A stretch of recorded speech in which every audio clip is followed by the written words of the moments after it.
Dalam DNP Evening News hari ini, Dewas KPK mulai sidangkan petinggi rutan KPK yang terlibat kasus pungutan liar hari ini.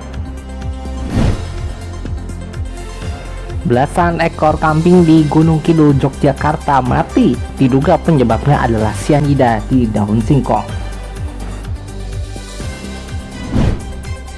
Gedung Putih menyebut kasus penanganan dokumen rahasia oleh Presiden Amerika Serikat Joe Biden sudah resmi ditutup. Hari ini Rabu 13 Maret 2024, saya Andika Rizky Hansyah, selamat datang di DNP Evening News.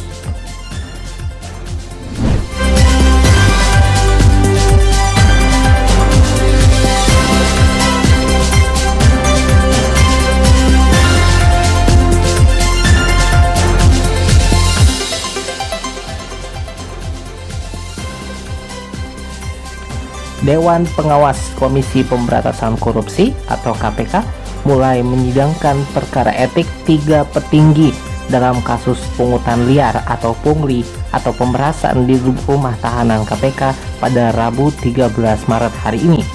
Ketiga petinggi itu yakni ex pelaksana tugas, kepala rutan aktif, dan pegawai negeri yang dipekerjakan atau PNYD dari Polri. Anggota Dewas KPK Syamsuddin Haris mengatakan kepada wartawan, sidang akan digelar secara terpisah. Dalam sidang etik tersebut, setiap perkara diadili oleh 3 hakim yang semuanya terdiri dari anggota Dewas KPK. Namun Syamsuddin mengaku lupa siapa saja anggota Dewas yang akan menyidangkan perkara masing-masing ex PLT Karutan aktif, dan PNYD dari Polri tersebut. Ia sendiri mengaku adalah anggota majelis untuk sidang tanggal 13 dan 14 Maret. Sebelumnya, sebanyak 90 pegawai telah menjalani sidang etik di Dewas karena terlibat pungli di rumah tahanan atau rutan KPK. Mereka diduga menerima uang dari para tahanan kasus korupsi dengan nilai mencapai 20 juta rupiah untuk menyelundupkan handphone, 200 ribu rupiah untuk mengisi daya handphone, dan uang tutup mata bulanan mencapai 5 juta rupiah. Dalam putusan sidang etik itu, Dewas KPK menjatuhkan sanksi berat berupa permintaan maaf langsung secara terbuka.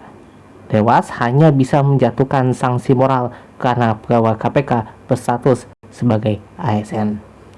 Selain proses etik, KPK mengusut perkara ini dari sisi pelanggaran disiplin yang bisa berujung pemecatan dan pidana.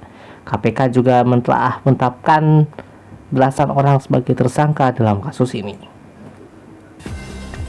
Dinas Peternakan dan Kesehatan Hewan atau DPKH Gunung Kidul, Yogyakarta melaporkan bahwa kasus kematian belasan ekor kambing mati di Kapanewon Ponjong pada Februari lalu karena sianida. Disebutkan juga bahwa sianida itu berasal dari daun singkong yang tidak dilayukan. Kepala DPKH Gunung Kidul, Bibawanti Wulandari, menyampaikan dari hasil uji laboratorium BB Vetwates disebutkan bahwa kematian belasan ekor kambing pada pertengahan bulan Februari 2024 lalu negatif antraks dan pestisida. Dari informasi petugas di lapangan disebutkan bahwa adanya temuan daun singkong untuk pakan ternak. Padahal daun singkong jika tidak diproses pelayuan bahwa kandungan sianidanya tergolong tinggi. Daun singkong perlu melalui proses pelayuan agar kandungan sianidanya menurun sebelum diberikan ke hewan ternak. Wibawanti mengimbau agar peternak mengolah terlebih dahulu daun singkong sebelum diberikan kepada hewan ternak.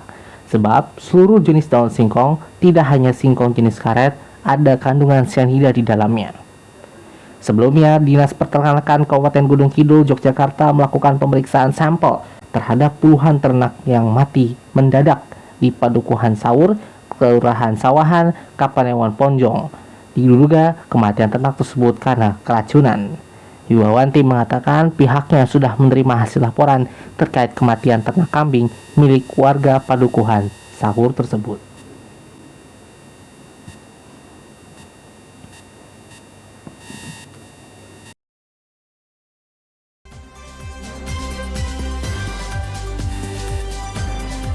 Dari mancanegara, Gedung Putih menolak dengan tegas kesaksian dan pernyataan dari Jaksa Khusus Robert Hur bahwa ia tidak membebaskan Presiden Joe Biden saat bersaksi di hadapan panel khusus DPR Amerika Serikat di Gedung Kongres pada Selasa 12 Maret 2024 lalu.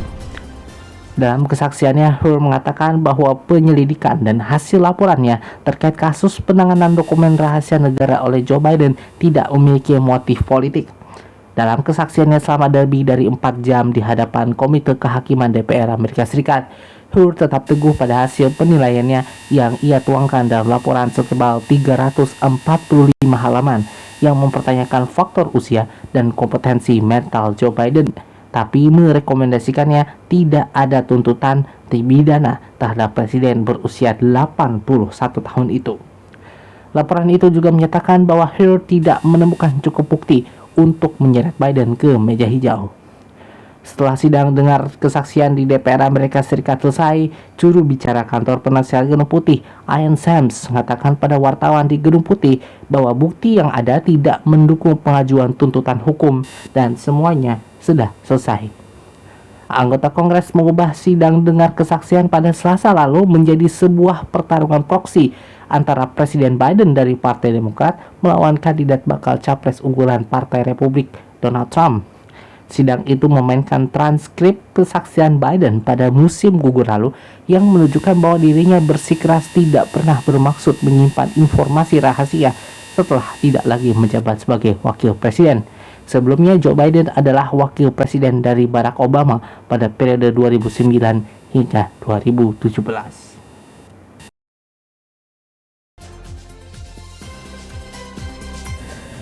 Juara dan finalis Indonesian Basketball League atau IBL tahun 2023 Prawira Hanum Bandung dan Pelita Jaya Bakri Jakarta menjadi perwakilan Indonesia dalam ajang Basketball Champions League atau BCL Asia tahun 2024 yang dilaksanakan di Mongolia dan Indonesia.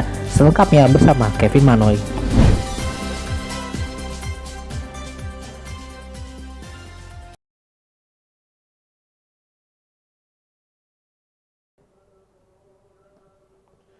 Juara dan finalis Indonesian Basketball League atau IBL tahun 2023 Prawira Harum Bandung dan Pelita Jaya Bakri Jakarta menjadi perwakilan Indonesia dalam ajang Basketball Champions League atau BCL Asia tahun ini.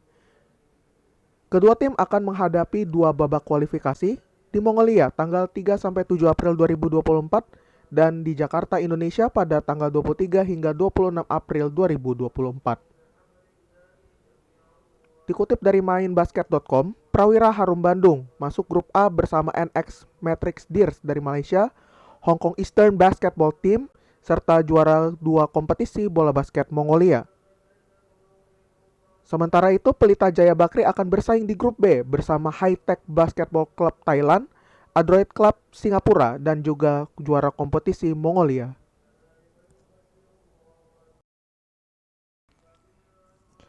Dari Jakarta, Kevin Manoy melaporkan.